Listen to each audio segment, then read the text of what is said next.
Olá, boa noite. Tudo bem com vocês? Eu espero que sim. Eu estava com saudade, como sempre.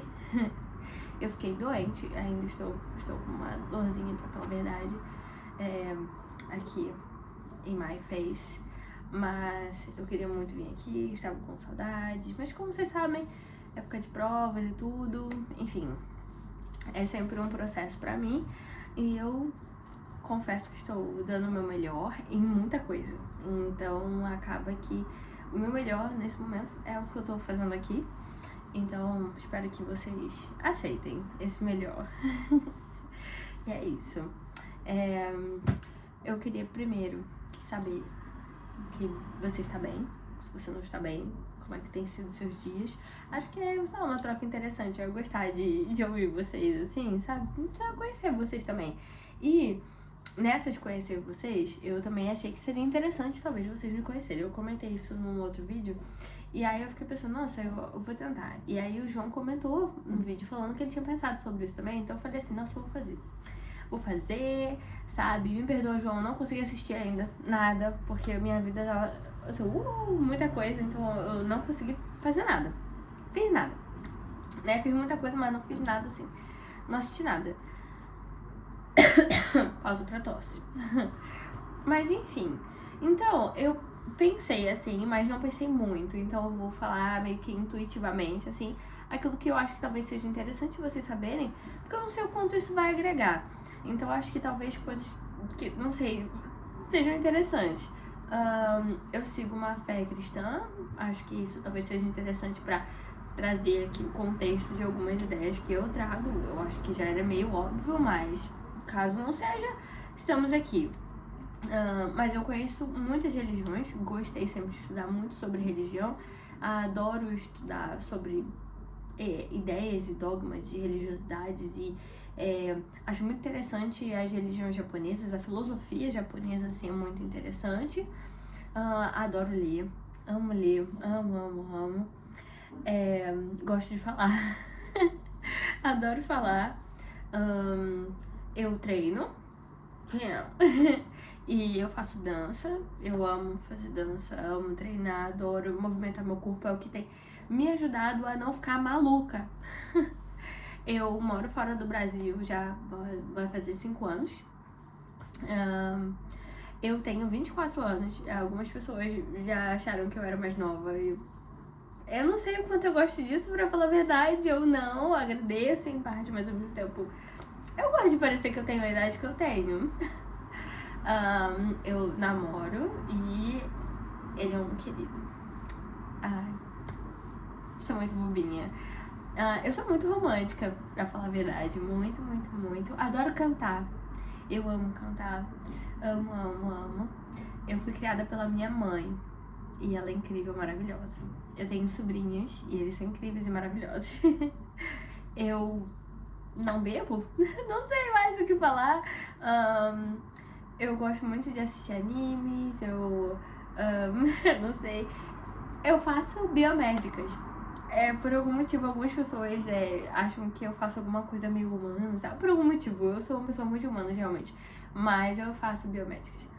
É isso, acho que não tem mais nada de interessante. Caso vocês queiram saber de algo mais específico, pergunta, porque eu não tenho mais ideia. Eu realmente não tenho mais ideia, então é isso. Agora vamos pro papo importante, que eu achei interessante trazer isso aqui, só porque eu acho que vai ser uma piadinha engraçada. Vamos falar sobre ego. Eu falando sobre eu mesma e agora vamos falar sobre ego. Mas eu queria falar sobre uma questão muito específica de um livro que eu tô lendo, mas eu não quero dar spoiler. Porque, não quero que as pessoas saibam que seja desse livro, porque daí eu acho que dá um pouco de spoiler sobre a história dele, e eu não tava muito afim. Eu acho que eu gosto, eu não gosto nem de assistir trailer das coisas, porque eu gosto realmente de vivenciar a experiência, de estar vendo algo novo e diferente, coisas do tipo. Então, eu não gosto muito de estragar a experiência, então eu tento não falar muito, o livro que eu tô lendo, o livro que eu li e tudo mais, né? A menos que seja uma coisa mais técnica, assim, porque eu vou trazer aqui um livro mais denso, mas ele tem uma ideia muito óbvia do que ele vai falar, então é isso. Mas quando é um livro de história, tipo, história, uma narrativa, assim, e tal, eu não gosto muito de falar, então, I'm sorry, mas vocês não vão ficar sabendo o livro, não. Mas eu tô lendo um livro, e esse livro me fez refletir muito sobre ego. E quando eu comecei a refletir sobre o ego, né, e a consciência, e, enfim, eu comecei a refletir sobre eu mesma.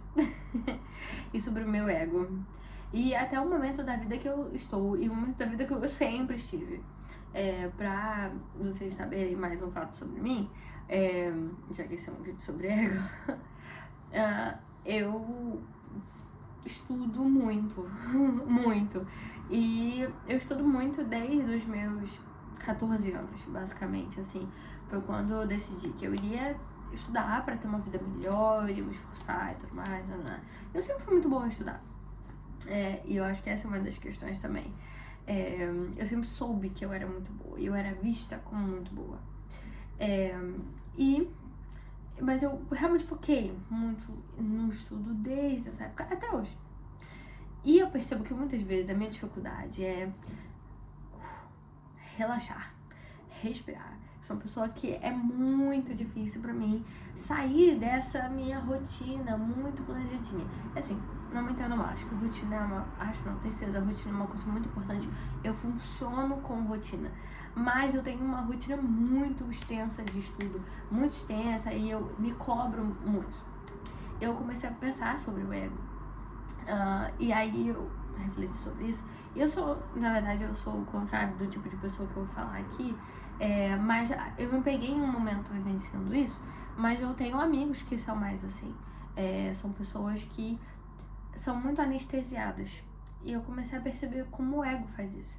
Por quê? Porque chegou um momento em que eu estava me autoanalisando, eu percebi que eu estava demorando mais para ir começar a estudar, porque eu estava muito cansada de estudar. Então, eu estava meio que programando um não estudar, porque eu sabia que depois eu ia ter que voltar a estudar, porque eu estava numa rotina muito extensa de estudo, muito cansativa de estudo, então eu meio que já estava assim, me poupando daquilo. Então eu estava muito anestesiada, procrastinando uma coisa que de fato eu deveria fazer. E eu comecei a pensar em como o ego, ele desumaniza o objeto e ele anestesia o indivíduo, entende? Naquele momento eu estava muito anestesiada, porque eu não pensava assim, não, eu vou começar a estudar porque agora eu tenho que descansar. Não era algo muito consciente, era uma coisa tipo assim, estou muito cansada. E inconscientemente eu sabia que o meu estudo não ia render tanto quanto. E aí eu já automaticamente já tava ali, por quê? Porque eu não quero falhar, porque eu sou boa estudando, eu rendo, eu dou resultado fazendo isso. Então, se eu falhar, vai ser ruim. Então, pra eu não falhar, eu não começo. Isso é uma lógica racional? Não, logicamente não. Mas o nome disso é incrivelmente racionalização. Porque eu tô pegando uma situação puramente muito emocional e escapando da vertente emocional e colocando uma ideia racional na frente. Que é, eu tô cansada. Daqui a pouco eu já vou. Então, muitas vezes a procrastinação ou a preguiça, né? A gente chama de preguiça, mas muitas vezes nem é preguiça. Às vezes é só procrastinação porque eu tenho com medo de falhar. Porque eu tenho medo da minha imperfeição. E aí que tá. O ego, né? É a forma... Eu acho que o ego seriam 3 perguntas. Quem eu sou? O que torna quem eu sou? E qual é o valor de quem eu sou? Eu acho que seriam essas 3 perguntas que constituem o seu ego. A sua identidade, mas principalmente a forma, a junção da forma como você se vê e como você gostaria que o mundo te visse. E como você se vê dentro do mundo. Tipo isso. E é muito inconsciente. O ego, ele é parte da nossa consciência, basicamente, assim. E a nossa consciência, ela não ela é aquém do nosso racional, pensante, e eu vou fazer isso, eu fiz isso, eu tomei esta atitude, né? E quando a gente vai pensar, por exemplo, nos filósofos, né? Eu acho que o meu filósofo favorito é o Jean-Paul Sartre. Desculpa, minha vozinha tá meio ruim, então Sartre. Eu acho que é o meu filósofo favorito, assim. E ele fala como tem má fé, né, que é o conceito que ele cria, e que ele fala realmente sobre isso. Ele fala sobre como o ego, ele nos tira da responsabilização da nossa liberdade, né? Sua liberdade de escolha. Porque o que acontece é que quando você, por exemplo, nesse exemplo que eu dei meu mesmo, de eu não começar a fazer e inconscientemente se não começar a fazer porque eu sei que eu não vou render tão bem, porque eu sei que eu vou falhar um pouco, eu estou me tirando a responsabilidade da minha liberdade de falha, entende? Da liberdade disso, mas também me protege. Entende? Porque quando eu falho, isso mexe com o meu ego, ou seja, a forma como eu me vejo no mundo, a forma como eu entendo que eu sou vista, que eu gosto de ser vista. E tudo isso é muito complexo, muito difícil, mas isso me protege, né? Porque se eu não começo, não tem como falhar. Entende? Mas isso também me retira, né, desse poder de liberdade, dessa minha responsabilização sobre os meus próprios atos. E eu começo a arranjar meio que desculpas. Então, tipo, sei lá, não, eu funciono melhor sob pressão, sabe? Não, meu amor, você não funciona melhor sob pressão. Você está colocando uma ideia racional sobre uma questão emocional, porque você está retirando, você está anestesiando, entende? Você está desumanizando o objeto, retirando emoção do objeto, da sua questão, enfim, e está anestesiado. O seu indivíduo está sendo anestesiado pelo seu ego, pela forma como você não quer ser visto pelo mundo, pela forma como você não quer se ver. Eu não quero me ver como uma pessoa ruim, como uma pessoa que falha, sabe? E isso é muito complicado, porque quando a gente percebe, né, a nossa liberdade, né, o nosso ego, ele vai nos tirando essa responsabilização da nossa liberdade, ele também acaba por nos retirar algo muito importante, que é a forma como eu me vejo não sendo tudo aquilo que eu achava, que eu gostaria que ela fosse, né? Isso significa que se eu esbarro na tentativa, isso significa que existe a possibilidade de falha. Se eu esbarro na minha falha, eu posso encontrar um limite. E não é um limite do tipo assim, vou dizer não a alguém, mas é um limite de capacidade. E é muito difícil para nós observarmos as nossas incapacidades ou nossas dificuldades em certas capacidades. Porque eu posso conseguir uma coisa, eu posso estudar, mas naquele momento eu não vou conseguir estudar tão bem, eu não vou ter um bom resultado. Talvez aquela prova seja realmente mais difícil, talvez aquela matéria não seja tranquila para mim. Talvez não seja, que é o caso, por exemplo, para mim em química. Por exemplo, eu não sou boa em química.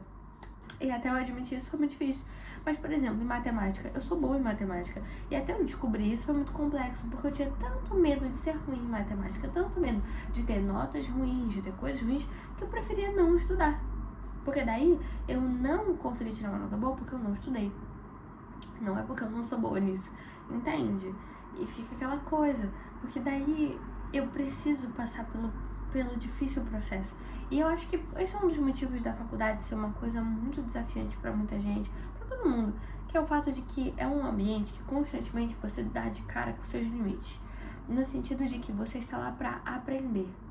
Você vai se sentir confortável quando você souber, mas o momento do aprendizado é um momento de limitação da sua capacidade para fazer alguma coisa, limitação da sua capacidade no geral.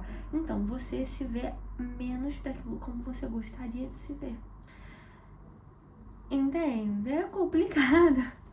E eu me peguei muito vendo isso, sabe? Percebendo isso em mim. E percebi também isso, como eu disse, em alguns amigos, algumas pessoas que eu conheço. No geral, acho que a gente acaba por se anestesiar um pouco, sabe? São pessoas que sabem o que devem fazer, e isso é muito complicado. A gente vê uma pessoa que tem um problema e ela não consegue resolver o problema. É por isso que eu disse que é um pouco contrário do que eu sou, porque eu sou uma pessoa muito resolutiva, né? Mas isso porque eu tenho uma boa autoestima, eu acho, assim. Enfim, eu não quero já entrar nessa parte, mas pessoas que têm uma autoestima mais baixinha, elas vão ter mais dificuldade realmente, porque elas já vão ter uma visualização delas muito ruinzinha. Então elas já imaginam qualquer coisa que elas vão fazer como uma falha, né? O que é muito complicado, porque isso também é ruim, porque não é porque você se vê de uma maneira negativa que você vai se deixar viver mais coisas, porque você se acha mesmo, já me vejo negativo mesmo. Não, porque você continua tentando se proteger. Só algo constantemente vai tentar te proteger. Seja você se vendo de uma maneira positiva ou não. Até porque isso pode ser muito inconsciente. Lembrando que a sua consciência não é algo tão racional assim, não é algo tão... Não, eu faço isso, eu penso isso. Não. Entende? Então você pode inconscientemente se ver como alguém não tão bom, mas conscientemente ter aquele pensamento, não, eu sou muito bom, não, eu consigo, não sei o quê. Mas o seu comportamento é diferente daquilo com que você fala, do que você realmente pensa, porque é inconsciente, é muito aquém daquilo que você realmente percebe, sabe? Aquilo que você se percebe às vezes é muito diferente do que você de fato se percebe, sabe? E aí que tá a questão do nosso alto valor, sabe? O valor que eu dou pra mim mesma, ele é muito além daquilo que eu sei que eu dou pra mim mesma, mas aquilo que eu demonstro pra mim em pequenos atos, pequenas coisinhas muito, muito pequenininhas. Estou um pouco de dorzinha, vou tentar falar mais devagar, tá bom? Então, essas questões, elas acabam por mexer muito com o nosso ego e a gente fica muito anestesiado. Então, é uma pessoa que sabe o que ela tem que fazer, sabe? Ela racionalmente sabe, eu tenho que mudar isso. Ela até sabe às vezes o como, mas ela não faz. Porque às vezes o medo é muito inconsciente. E a dificuldade é essa, o não ser consciente, entende? Porque quando uma coisa é mais consciente, isso te incomoda mais. E aí o seu ego vai tentar te proteger de novo. Então ele vai te dar mais um certo ímpeto, entendeu? E aí a gente tem que começar a trabalhar com isso. Mas vamos tentar deixar bem sólida essa ideia de que a questão é muito inconsciente, entendeu? E quando uma coisa é muito inconsciente, eu tenho muita dificuldade de lidar com ela. Porque eu posso saber racionalmente, conscientemente, que eu tenho que fazer isso. Eu tenho que fazer isso. Mas eu não compreendo porque eu estou anestesiado para a ação, entendeu? O ato de eu saber, ele não me leva ao ato de fazer, entende? Consciência sem ação é só muita angústia, é só muita dificuldade e é uma prisão, entende?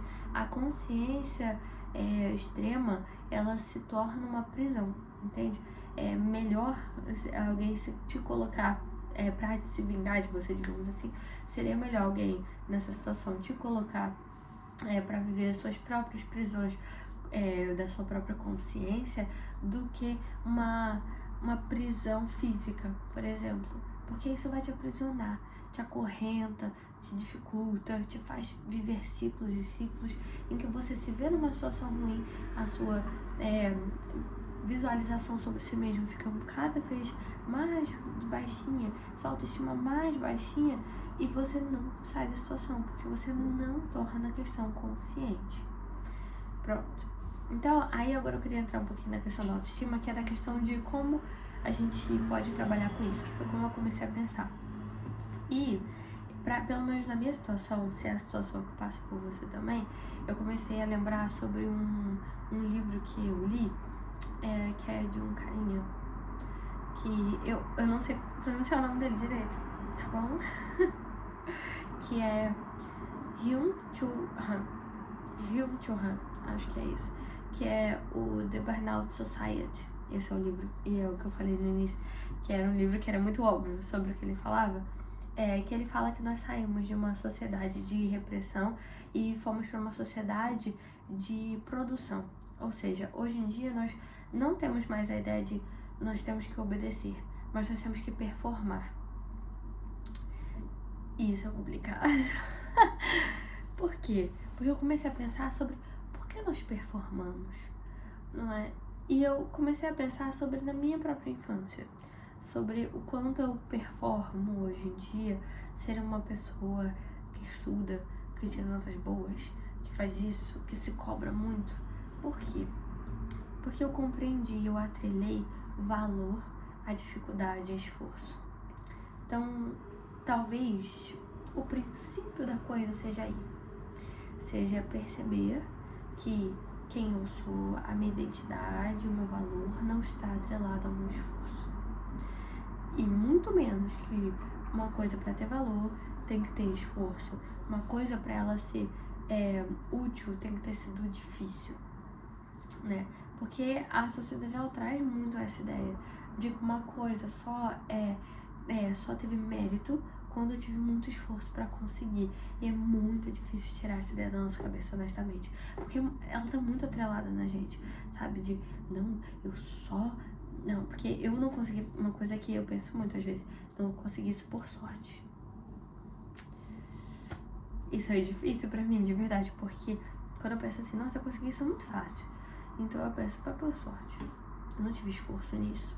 Mas na verdade eu tive um esforço nisso. Talvez não tão grande, mas eu tive, mas não tão grande. Mas porque uma coisa pra ter mérito, pra eu merecer aquilo, eu preciso que aquilo tenha uma alta dificuldade. Tenha sido muito difícil. Então se questionar sobre isso, talvez seja a parte inicial. E mais inicial do que isso, pra trazer uma ideia mais geral, de uma questão mais geral, é tornar consciente. Tente tornar consciente suas questões. Por que eu não ajo sobre isso? Por que eu não tenho uma ação sobre isso mesmo sabendo o que eu devo fazer, como eu devo fazer, ou pelo menos qual é o meu problema? Por que eu não ajo? Porque eu não tenho uma ação. Tornar realmente consciente e pensar, se eu não faço isso, eu só vou escrever, desculpa, então escreva. Se eu não faço isso, qual é a minha consequência? Se eu me mantenho nisso, qual é a minha consequência? Depois de pegar esses 2 pontos, eu vou destrinchá-los. Então, eu vou começar a refletir. Por que eu faria isso? Por causa disso. Porque isso vai me trazer isso de uma consequência boa. Por que eu não faria isso? Isso de uma consequência ruim. Quais dessas coisas que eu escrevi, desses vários pontos, tem a ver com o valor que eu me dou? Quais desses pontos tem a ver com o valor que eu acho que as pessoas vão me dar? O que eu acho que eu vou ganhar fazendo ou não fazendo isso? A nível externo. O que as pessoas vão me dar com isso? Elas vão me dar uma valorização? Vão me dar carinho? Vão me dar mais atenção? Por que eu quero essa atenção? Começar a destrinchar todas as coisas. Porque, normalmente, toda decisão é emocional. Então, chegar nas nossas questões emocionais é importante. Porque retira muito essa racionalização. Retira muito essa desumanização do objeto. E aí acaba por diminuir a nossa anestesiologia como indivíduos para a ação. Então, acho que essas são questões muito importantes. E pensar realmente que o meu valor não está atrelado ao meu esforço, o meu mérito não está atrelado à minha dificuldade, retirar um pouco esse tipo de ideal, assim, e relembrar que, biblicamente, logo no início, a pura existência inicial, ela nos mostra que é Deus, nos mostra que o descanso é importante. E não o descanso como uma utilização para produção. Por favor. Por quê? Porque até no descanso a gente coloca uma lógica de produção. Não, eu vou descansar porque se eu descansar, depois eu vou conseguir produzir mais e melhor. Não, você vai descansar porque você tem que descansar. Você vai descansar porque você tem que relaxar, porque você tem que viver. Não ser útil, só viver mesmo. Entende? Trazer um pouco a lógica do eu mereço apenas viver. Viver esse momento, viver isso aqui, sorrir, descansar, só viver. Não é para ser melhor, não é para produzir mais, mas para viver esse momento no presente. Então é isso. Falei um pouco sobre mim, falei um pouco sobre ego. Acho que foi uma brincadeira. Desculpa pelo barulho. Eu acho que deu pra trazer uma ideia. E é isso. Espero que tenham gostado e que comecem a refletir mais. E façam esse exercício. Vão pegando da situação mais geral e vão destrinchando aos pouquinhos até chegar na sua questão emocional. Assim, aos poucos, com esse treino, a gente vai fazendo isso. E sobre a questão de atrelar, né, o esforço, o mérito, a dificuldade, tudo isso, assim, é um processo, ok? Não é algo simples, não é algo que, nossa, eu pensei nisso agora que eu tornei isso consciente, eu vou agora deslanchar. Não, você tornou isso consciente. Agora você é mais capaz de tomar melhores decisões. Você é mais livre pra se utilizar disso, entende? Você agora tem mais responsabilidade sobre a sua liberdade. Isso é uma coisa difícil, mas é aonde te leva de fato poder escolher dentro da sua liberdade. O que é liberdade de verdade? É poder de escolha. E agora eu tenho consciência se eu posso escolher isso ou aquilo. Então, a partir disso, eu consigo tomar uma decisão e eu começo a me tornar mais eu. Começo a ter uma identidade que sou mais eu, uma autoestima que sou mais eu. Entende? Mas algo aos poucos. Algo construído por muito tempo não é desconstruído do nada. Tá bom? Então é isso, ó. Vamos tentar nos cobrar menos essa semana, tá bom? Isso é um recado pra mim mesmo. Beijinho. Fiquei bem. E eu também vou tentar ficar bem, que eu tô dodói.